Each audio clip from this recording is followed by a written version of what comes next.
Assalamualaikum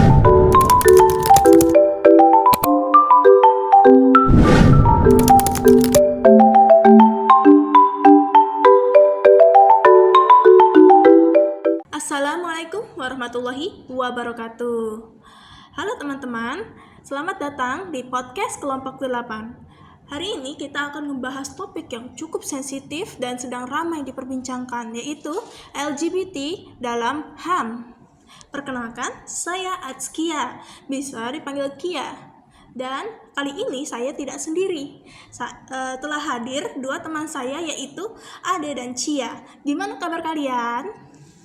Hai, aku Cia. Kabarku di sini baik banget nih. Nah, untuk topik hari ini aku semangat banget tahu karena hari ini tuh topiknya tuh sering banget disalahpahami loh.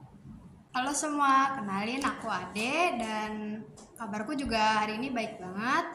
Nah, topik ini tuh sering banget ya jadi bahan perdebatan, terutama di kalangan anak muda sama di media sosial. Jadi hari ini pas banget buat kita bahas sekarang.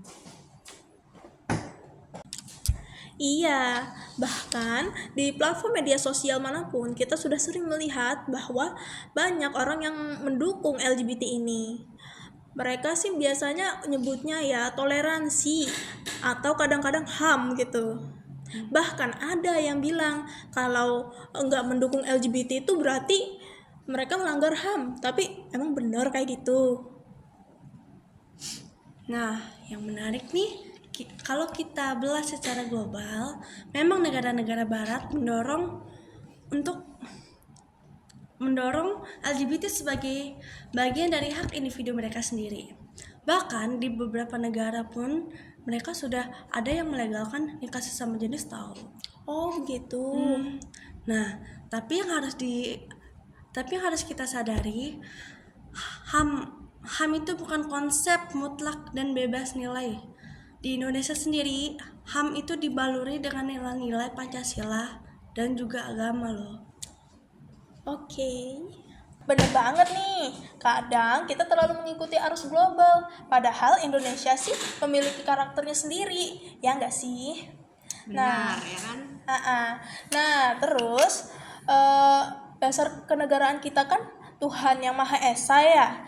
Berarti seharusnya HAM juga selaras dengan nilai agama.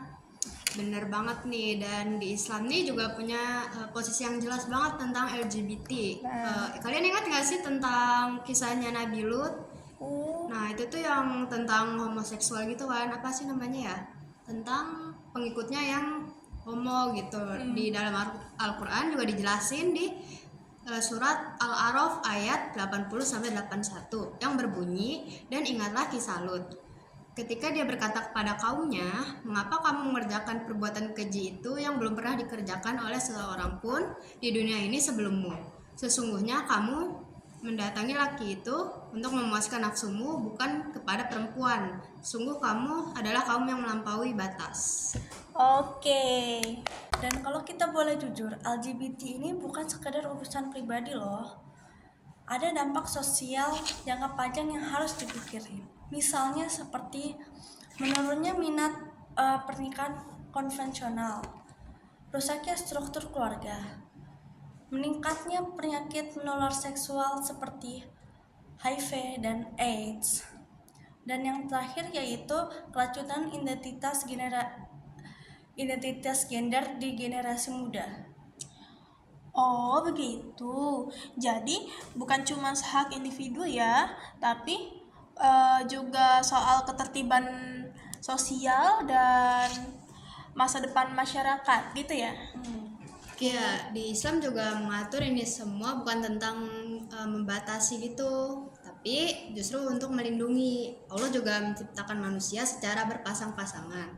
Nah, di sini tuh juga dijelaskan di surat Ar-Rum ayat 21 yang berbunyi, dan di antara tanda-tanda kekuasaannya ialah dia dan menciptakan untukmu istri-istri dari jenismu sendiri supaya kamu merasa tentram kepadanya. Nah, jadi intinya tuh Allah nyiptain pasangan itu untuk lelaki dan perempuan, bukan laki-laki sama laki-laki, apalagi perempuan sama perempuan. Oke. Yang sering keliru yaitu orang yang beranggapan bahwa menolak LGBT berarti membenci pelaku. Nah, iya bener banget nih. Padahal di Islam ya diajarin untuk tidak membenci. Pokoknya kita harus bersikap baik kepada sesama meskipun orang tersebut tuh lagi berbuat jahat. Nah, yang penting kita tuh harus tetap menolak perilakunya meskipun kita berperilaku baik ke dia, tapi kita nggak boleh tuh kayak setuju dengan apa yang dia lakuin. No. Nah, aku juga pernah dengar hadis nih, katanya tuh gini, barang siapa di antara kamu melihat kemungkaran, hendaklah ia mengubahnya dengan tangannya. Bila tidak mampu, maka dengan lisannya. Bila tidak mampu juga, maka dengan hatinya.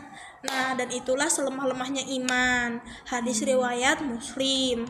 Nah, kita jadi nggak perlu kasar atau membenci pelaku dari LGBT, tapi kita tetap harus tegas untuk menolak sikapnya. Gitu.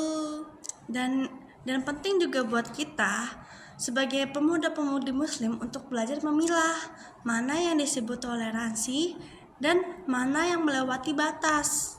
Toleransi itu menghargai perbedaan, bukan menyetujui semua hal walaupun menyimpang itu salah.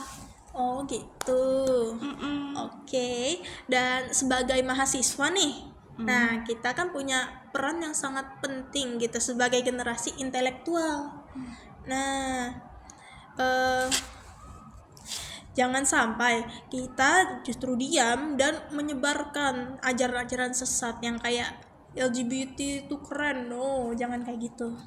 Apalagi yang di itu ya, yang di Iya, yang sekarang lagi event cosplay kan pada banyak yang berani tuh. Gila, iya sih yang di event cosplay juga banyak, tapi bukan berarti kita nge-hate sama cosplayer dong, enggak ya. Dan kita juga nggak berpihak juga. Enggak, oke.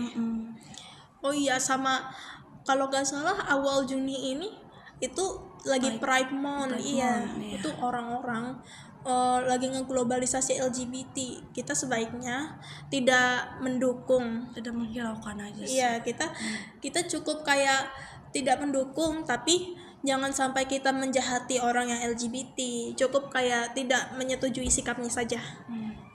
Oh ya, kalian sering lihat nggak sih yang di cosplayer gitu yang cowok menyerupai jadi cewek? Oh, itu mah banyak. Nah, itu juga sebenarnya nggak boleh tahu. Di sana. Oh iya.